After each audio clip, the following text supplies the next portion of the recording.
Jam Creates here. Got another video review for you guys. This time it is SOS by Chimera Comics. Before we get into this, I just want to mention the new issue of Indie Comics Underground, in case you missed it, went out wide to the world over the weekend. It was sent out to subscribers last week, and it went out wide to everybody else over the weekend. So if you haven't checked it out, do yourself a favor. Go to www.indiecomics.underground.com and check out all the previous issues. And while you're there, sign up to subscribe. It's free, and you'll get it sent to your mail, your email, before the rest of the internet gets it for the next issue. So anyway, it's a great issue. There's a ton of really cool stuff in there. I've been getting a lot of fantastic feedback, which I'm super excited about. The audience has been growing. And it continues to grow. A lot of great traction. I feel like we finally are really making some big strides, which is awesome. I can't wait for that thing to really blow up, because it just means more eyeballs on more projects for more creators, which means more customers, more people reading comics and enjoying comics and reading indie comics and stuff that people are making out of passion and love for the medium of comics, not just because they were hired and they're just crapping out a monthly book. These are all passion projects, which is so cool. So anyway, let's get into this one.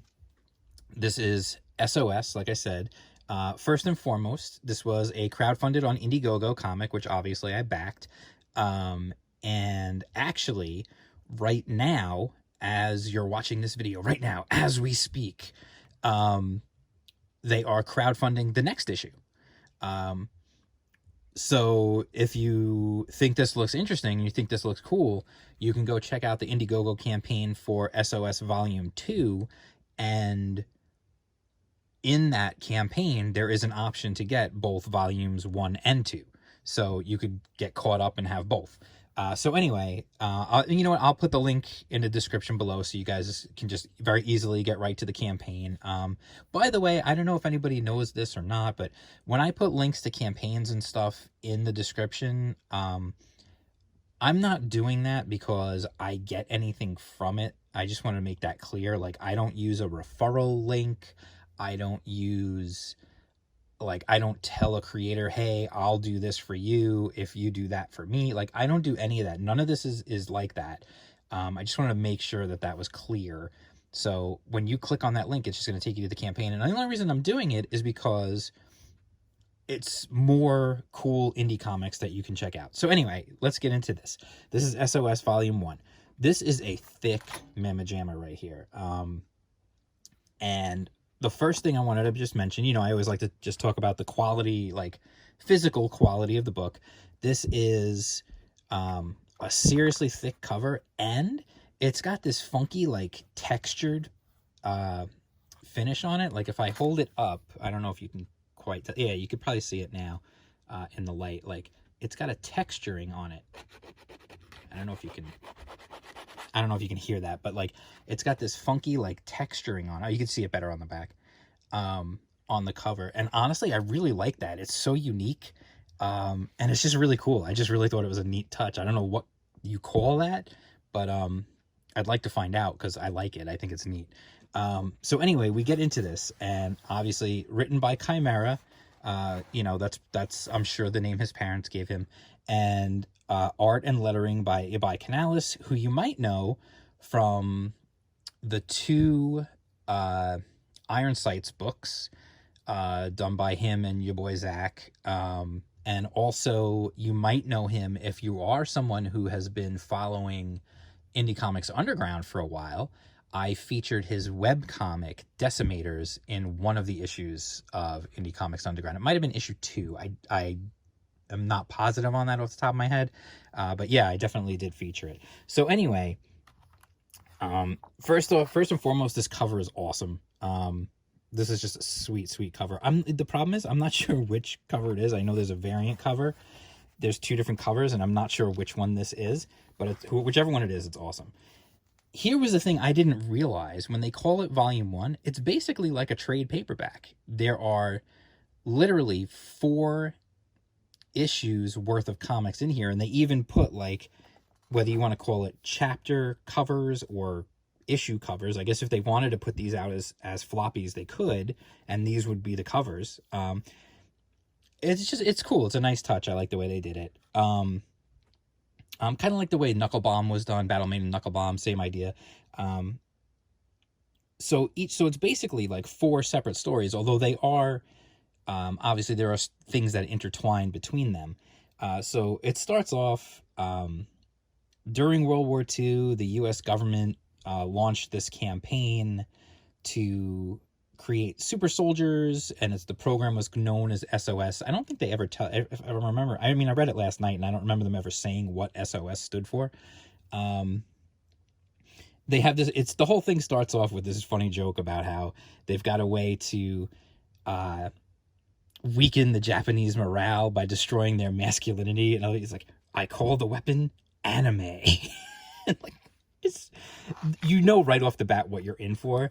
This is, so you see them in World War II, and then we jump 75 years later to now. And it's this team of super soldiers, and they're basically just lazy. They're laying around. They're doing nothing. They live in Brooklyn, and they get approached by this guy, and he literally, like, all right, here's what I wanted to get across. First and foremost, like I said, paper quality is good. Print quality is good. What this book feels like to me, and one of the reasons why I enjoyed it so much, is it reminds me of the kind of book that I would have found in the comic book store when I was young, maybe like 13, 12, something like that. Maybe a little older even. And I would have felt like I was getting away with something by reading it. It reminds me very much of like the punk skater comics of back in the day, stuff like Shred, things like that, where like if you were used to only reading the mainstream stuff from Marvel and DC, you picked up those books and they mostly were in black and white, and they had cursing and violence and drug use and all sorts of other stuff that you would never see in stuff from the mainstream. And that's really, really the feel I get from this book. That's what it reminds me of a lot. Like, it really reminds me of the kind of thing that you would have found, like I said, it would have been on the shelf. There would have been like one copy. There'd be like one copy of a floppy on a shelf, just buried amongst all the other indie stuff or whatever. And you would have picked it up because it kind of looked cool. And you would have thrown it in your stack because you would have felt like, ooh, I'm getting away with something by reading this. So it's obviously it's not meant for all ages. It's not meant for children or anything like that. But you can see like there's like crazy like monsters and violence, and there's drug use, and there's just, the main characters are not nice people necessarily, really. Like, they're really just looking for a way to make money. They figure if they help people, they can get paid for it. And then they screw that up by killing a bunch of monsters without getting paid. And they realize like, oh, we didn't make any money on that. But there's some really cool stuff, like some really cool art. Like, Ibai Canales' art just keeps getting better and better. And it absolutely reminds me, like I said, of that punk comic aesthetic. A lot of people like to use that whole punk, we're punk rock. No, you're not. Okay. If you're being printed by Marvel or DC, if your books are by that, you're not punk rock. Get over yourself. Just stop. Just because you have like dyed your hair a funky color or something and you claim to be a devil worshiper or some nonsense like that, you're not punk rock. Just knock it off. This feels like punk rock. This feels like this was done by a small team because they wanted to do it, and they had a story, and they put it together, and they scraped the money together to get the book out. That's punk rock. The Ninja Turtles back in the day, that was punk rock. Shred, that was punk rock. Stuff like that. This is punk rock. And it's funny as hell, honestly. Like, I did not expect, going into it, the comedy that I got out of it. It's really funny. There's some genuinely really, really funny moments. And the characters, even though they're unlikable characters, they're likable in their unlikableness, if that makes any sense. Like, they're kind of like those characters that you love, even though you know they're like, they're not really good people, but they're funny and they're likable, so you like them anyway. They're not like, you know, a lot of the standard thing nowadays is to make all your main characters terrible people. Like, everyone's a horrible person. You know, if you watched Game of Thrones or you know, anything else, like, you know, all of our main characters in these shows are drug dealers or murderers or gang members or whatever. Like, these are the heroes we're giving people nowadays. This is not that. This is a very different flavor. They're not likable, they're selfish, they're rude, but at the same time, they are doing good and they're funny. So they get away with stuff. You ever have that friend who's really like just a jerk, but he's funny, so he can get away with being a jerk? That's who these guys are. That's really who they are. And we get more info as we go on about their backgrounds and about their history. And in fact, someone from their past comes back. There's a really, really funny bit where the one character, Carnage, actually ends up in a rehab. And it's a rehab for superheroes. And he first, like, he's trying to get out, and then he realizes that, like, he could get anything he wants just by acting crazy, and he doesn't have to worry about anything. So he actually likes it in there, so he stays in there. It's funny bit. Like, there's really good stuff. This cover is sweet. Like, by the way, like, this would have been a sick cover just for the book in general. And if I had seen this again, if I was a teenager and I went into a comic book shop and I saw this cover on a shelf with a black and white book that looked super indie and like this, I would have totally picked it up, and I would have been like, oh man, you got to see. I would show my friends, I'd be like, you got to see this book I picked up. It's freaking crazy. You know, like, it just, so, like, that's what it is. So I don't want to, like, you know, I don't want to spoil too much of the storyline or anything. The only really, like, again, I think, you know, probably at this point, just from what I've shown you, you know if you like Ibai Canales' art or not. It's a very specific aesthetic, and I enjoy it. I especially like it in a story like this. I think it just 100% works in this context. But you know, you can decide that for yourself. My only criticism, really, of the book would be just from one perspective, I think I would say is it kind of, like, you know, when it goes from scene to scene, sometimes it's very abrupt. And in a way, that's kind of the charm. So I kind of almost don't want to call that a criticism, but at the same time, you'll see a character doing something, and then the next page, they're somewhere completely different doing something else. So I could see where that could be, like, it's a little jarring. It doesn't happen a lot, but it does happen a couple of times throughout the book.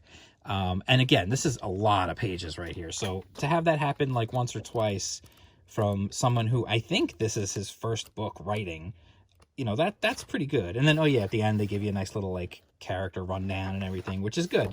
And, you know, and then a thank you page. So I absolutely 100% would recommend this book, especially if you're into that whole, like, underground indie scene from back in the day with the punk rock comics, where you felt like you were getting away with something by reading it, when some comics seemed dangerous and, you know, like, really, like, alternative, you know, back when alternative meant actually cool. That's what this feels like to me. So I absolutely wholeheartedly recommend it. Just as long as you know what you're getting into. If you're that kind of person who likes that kind of stuff, I absolutely would recommend it in that regard for sure.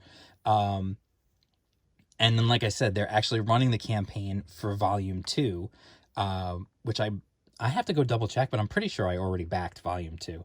But I better go make sure. I better go double check. And I'm actually going to also reach out to Chimera and see if maybe I can get some more inside information, maybe for the next issue of Indie Comics Underground, about SOS in general, and about Volume 2 more specifically, since that's the one they're crowdfunding.